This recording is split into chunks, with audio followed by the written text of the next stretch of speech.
నమస్తే welcome to BSK news నేను మీ ఆదిత్య ముందుగా బులెటిన్ హెడ్లైన్స్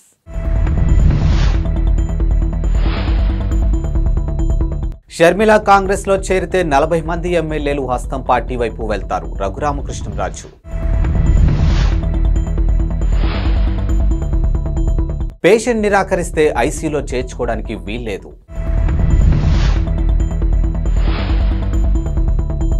కొలరాడో సుప్రీంకోర్టులోకి తుపాకీతో చొరబడ్డ దుండగుడు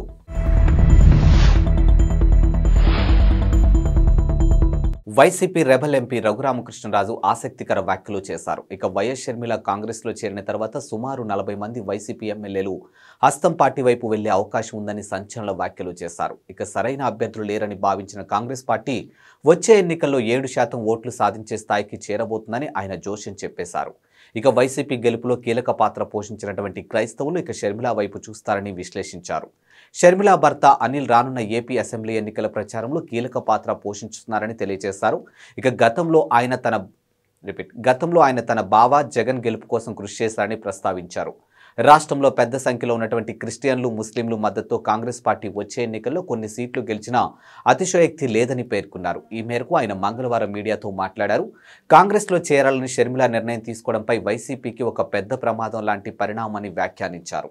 ఇక వైకాపాలో టికెట్ దక్కిన నేతలంతా ఇప్పుడు కాంగ్రెస్ తరఫున పోటీ చేస్తారని, కాంగ్రెస్ తిరిగి పుంజుకున్న తర్వాత వైసీపీ కనుమరుగవడం ఖాయమని అన్నారు. రానున్న అసెంబ్లీ ఎన్నికల్లో మా పార్టీకి 30 నుంచి 35 స్థానాలు వస్తాయని గతంలో నేను చెప్పాను, కానీ ఇప్పుడు ఆ సంఖ్య 20 లోపే ఉంటుందని ఆయన రఘురామకృష్ణ తెలియజేశారు. వైకాపాకు ఇప్పటి వరకు దన్నుగా ఉన్నటువంటి ముస్లిం క్రిస్టియన్ ఓట్లు కాంగ్రెస్ వైపు మళ్లున్నాయి. సీఎం జగన్ ను భరించే నాయకులు ప్రజల్లో రాష్ట్రంలో ఎవరూ లేదని విమర్శించారు. అన్ని వర్గాల ఆగ్రహ వేషాలు వచ్చే ఎన్నికల్లో వైసీపీని ఓడిస్తాయని అభిప్రాయపడ్డారు. రోగి నిరాకరిస్తే హాస్పిటల్ యాజమాన్యాలు ఐసీయూలో చేర్చుకోవడానికి వీల్లేదని కేంద్రం స్పష్టం చేసింది. ఇక పేషెంట్ బంధువులు అభ్యంతరం తెలిపినా పరిగణలోకి తీసుకోవాల్సిందని తెలిపింది. ఈ మేరకు ఐసీయూలో రోగులు చేర్చుకోవడంపై కేంద్ర ఆరోగ్య శాఖ మంగళవారం కీలక మార్గదర్శకాలు జారీ చేసింది. 24 మంది నిపుణుల బృందం ఈ మార్గదర్శకాలను రూపొందించినట్టు తెలుపుతుంది. అగ్రరాజ్యం అమెరికాలోని కొలరాడోలో సుప్రీంకోర్టులో సోమవారం అర్ధరాత్రి దాటాక కలకలం రేగింది. సాయుధుడైనటువంటి ఓ దుండగుడు సుప్రీంకోర్టు భవనంలోకి చొరబడి కాల్పులకు పాల్పడ్డాడు. అయితే పోలీసులు అతన్ని అదుపులోకి తీసుకోవడంతో అంతా ఊపిరి పీల్చుకున్నారు. ఇక కోర్టు భవనానికి తీవ్రమైన నష్టం కలిగించాలనే ఉద్దేశంతో దుండగుడు చొరబడ్డాడని పోలీసులు వెల్లడించారు.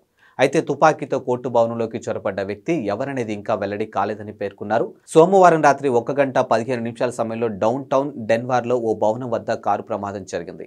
ఈ ఘటనలో కారు డ్రైవర్ మరో వ్యక్తిపై తుపాకీ గురిపెట్టాడని, ఆ తర్వాత కొద్దిసేపటికి అతడే సుప్రీంకోర్టు భవనంలోకి కిటికీ ద్వారా ప్రవేశించి కాల్పులు జరిపారని కొలరాడో పోలీసులు అధికారులు వెల్లడించారు. ఇక దుండగుడు 7వ అంతస్తులోకి ప్రవేశించి కాల్పులు జరిపాడని తెలిపారు. ఇక కాల్పులు జరిపిన వ్యక్తి స్వచ్ఛందంగా లొంగిపోయాడని, ఎవరికి ఎలాంటి గాయాలు కాలేదని ప్రకటనలో వివరించారు. కాగా దుండగుడిని ఒక నిరాయుధుడైనటువంటి సెక్యూరిటీ గార్డు పట్టుకున్నారని ఎమర్జెన్సీ నంబర్ 911కు సమాచారం అందించాడని తెలిపారు. హైదరాబాద్లో ఇవాళ పెట్రోల్ బంకుల వద్ద కిలోమీటర్ల కొద్ది వాహనాలు క్యూలో ఉండడం తెలిసిందే. ఇక దాంతో చాలా బంకుల వద్ద నో స్టాక్ బోర్డులు దర్శనమిచ్చాయి. ఇక పెట్రోల్ డీజిల్ ట్యాంకర్ డ్రైవర్ల సమ్మె నేపథ్యంలో పెట్రోల్ డీజిల్ దొరకవేమోన్న ఆందోళనలో వాహనదారులు పెట్రోల్ బంకుల వద్దకు పోటెత్తారు. ఈ నేపథ్యంలో తెలంగాణ పెట్రోల్ పంపుల అసోసియేషన్ శుభవార్త చెప్పింది. జనవరి 3 నుంచి పెట్రోల్ సరఫరా యథావిధిగా కొనసాగుతుందని, ఎవరూ ఆందోళన చెందాల్సిన అవసరం లేదని తెలంగాణ పెట్రోల్ పంపుల అసోసియేషన్ అధ్యక్షుడు అమరేందర్ రెడ్డి వెల్లడించారు. ఇక పెట్రోల్ ట్యాంకర్లు డ్రైవర్లు ముందస్తు సమాచారం ఇవ్వకుండా సమ్మెకు దిగారని, దాంతో సమస్య ఉత్పన్నమవుతుందని తెలిపారు. ఇక ట్యాంకర్లు డ్రైవర్లతో మాట్లాడి సమస్యను పరిష్కరించామని పేర్కొన్నారు. పెట్రోల్ డీజిల్ కొరత ఏర్పడిందన్న వార్తలు అవాస్తవమని అమరేందర్ రెడ్డి స్పష్టం చేశారు. ఇక ప్రస్తుత పరిస్థితులను ఉపయోగించుకుని కొందరు కృత్రిమంగా పెట్రోల్ కొరతను సృష్టించే ప్రయత్నం చేస్తున్నారని, వారిపై చర్యలు తప్పువని హెచ్చరించారు.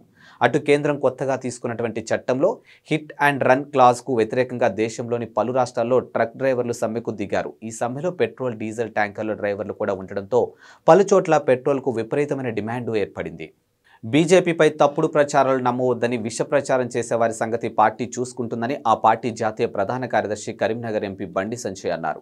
కరీంనగర్లో ఆయన పార్టీ నాయకులతో సమావేశం నిర్వహించారు. ఈ సందర్భంగా మాట్లాడుతూ ఎన్నికల్లో కష్టపడ్డ వారికే స్థానిక సంస్థల ఎన్నికల్లో టిక్కెట్లు ఇస్తామని స్పష్టం చేశారు. ఇక రానున్న పార్లమెంటు ఎన్నికల్లో బీజేపీని అత్యధిక మెజార్టీతో గెలిపించాలని అన్నారు.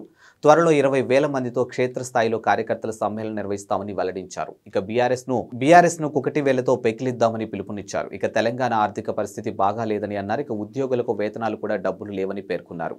కాంగ్రెస్ పార్టీ ఇచ్చినటువంటి హామీలు ఏ మేరకు నెరవేరుస్తుందనేది దేవుడెరుగు అని పేర్కొన్నారు. పేర్కొన్నారు. ఇక కాంగ్రెస్ ఎన్నికల మేనిఫెస్టో అమలు చేయడం కష్టంగా కనిపిస్తుంది. అందుకే రేవంత్ రెడ్డి ముఖంలో నవ్వు కనిపించడం లేదని పేర్కొన్నారు. ఇక లోక్సభ ఎన్నికల తర్వాత కాంగ్రెస్ ప్రభుత్వం మనుగడ ఇబ్బందికరంగా మారిందని అన్నారు. ఇటీవలే 11 నియోజకవర్గాలకు ఇన్ఛార్జీలు మార్చుతూ తొలి జాబితా విడుదల చేసినటువంటి వైసీపీ అధినాయకత్వం తాజాగా మరికొన్ని అసెంబ్లీ లోక్సభ స్థానాల ఇన్ఛార్జి నియామకాలకు సంబంధించిన రెండో జాబితాను విడుదల చేసింది. నేడు 27 మందితో విడుదలైనటువంటి జాబితా చూస్తే పలువురు ఎంపీలను అసెంబ్లీ నియోజకవర్గాలకు పంపించినట్లు స్పష్టమవుతుంది. కాగా పార్టీ అధ్యక్షుడు వైఎస్ జగన్మోహన్ రెడ్డి ఆదేశాల మేరకు తాజా ఇన్ఛార్జి నియామకాలు చేపట్టినట్టు వైసీపీ కేంద్రం కార్యాలయంలో ఓ ప్రకటన వెల్లడించింది. ఇటీవలే ఇన్ఛార్జీల మార్పు అంశంతో వైసీపీలో అసంతృప్తులు చెలరేగాయి. ఇక తాజా జాబితా నేపథ్యంలో వైసీపీ నేతల స్పందనలు ఎలా ఉంటాయనేది ఆసక్తికరంగానూ మారింది. నేటికి రెండో జాబితా పరిశీలిస్తే మాజీ మంత్రి శంకర్ నారాయణ ఈసారి అనంతపురం ఎంపీ స్థానం ఇన్ఛార్జిగా నియమితులయ్యారు. ఇక హిందూపురం ఎంపీ స్థానం నుంచి గోరంట్ల మాధవ్కు బదులు ఇవాళే పార్టీలో చేరిన జె శాంతాకు అవకాశం ఇచ్చారు. అరకు ఎంపీ స్థానం ఇన్ఛార్జిగా కొండగుల్లి భాగ్యలక్ష్మికి నియమితులయ్యారు. అరకు సిట్టింగ్ ఎంపీ గొండేటి మాధవి ఈసారి అరకు ఎంపీ స్థానం నుంచి ఎమ్మెల్యేగా పోటీ చేయనున్నారు.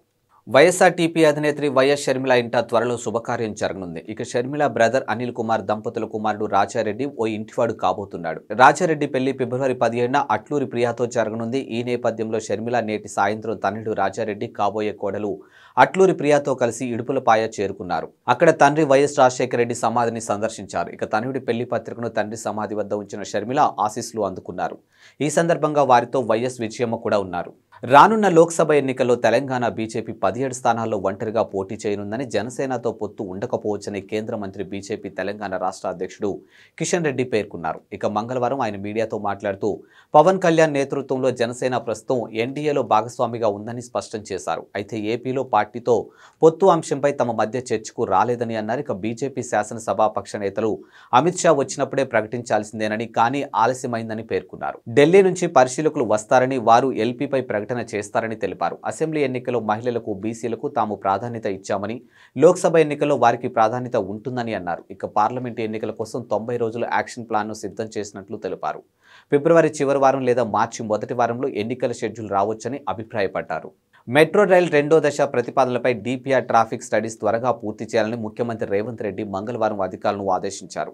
హైదరాబాద్ మెట్రో లైన్ పొడిగింపు ప్రస్తుతం పరిస్థితులపై అధికారులతో ముఖ్యమంత్రి మధ్యాహ్నం సమీక్ష నిర్వహించిన విషయం తెలిసిందే. ఈ సందర్భంగా మెట్రో రైలు కొత్త మార్గాలకు డీపీఆర్ఎస్ సిద్ధం చేయాలని అధికారులను ఆదేశించారు. ఇక రాయదుర్గం విమానాశ్రయం మెట్రో ప్రతిపాదనను పెండింగ్లో పెట్టాలని సూచించారు. ఇక ప్రస్తుతం ఉన్న మార్గాలు, కొత్త ప్రణాళికల గురించి అధికారులను అడిగి తెలుసుకున్నారు. ఇక వీటిలో LB Nagar, Hayat Nagar, Miyapur, Patancheru, Rayadurgam, financial district, MGBS, airport మార్గాల్లో ప్రతిపాదనలు సిద్ధం చేయాలని అన్నారు. ఇక పాత బస్తీలో మెట్రో రైల్ అంశంపై అక్కడి ప్రజాప్రతినిధులు చర్చించాలని అధికారులకు సూచించారు. మతపరమైన, చారిత్రక కట్టడాలపై ప్రభావం పడకుండా రోడ్డు విస్తరణ కార్యక్రమాలు చేపట్టాలని అన్నారు. సంక్రాంతి పండుగ సందర్భంగా దక్షిణ మధ్య రైల్వే శుభవార్త చెప్పింది. ఇక రద్దీని దృష్టిలో పెట్టుకుని 32 ప్రత్యేక రైళ్లను నడిపినట్లు తెలిపింది. ఇక జనవరి 7వ తేదీ నుంచి జనవరి 27వ తేదీ వరకు వివిధ తేదీల్లో వివిధ ప్రాంతాల నుంచి రైళ్ల రాకపోకలు ఉండనున్నాయి. ఇక first AC, second AC, third ఏసీతో పాటు స్లీపర్, జనరల్ బోగీలు ఉంటాయని దక్షిణ మధ్య రైల్వే ప్రకటించింది. ప్రత్యేక రైళ్లు ఇవి Secunderabad, Brahmapur, Vikarabad, Visakhapatnam, Kurnool, Srikakulam, Vikarabad, Secunderabad, Tirupati, Secunderabad to Kakinada town, Secunderabad to Narsapur మార్గాల్లో రైళ్లు నడవనున్నాయి. ఇవి ఇవాల్టి బులెటిన్ అప్డేట్స్. మరో బులెటిన్తో మళ్ళీ కలుద్దాం. అంతవరకు సెలవు, నమస్కారం.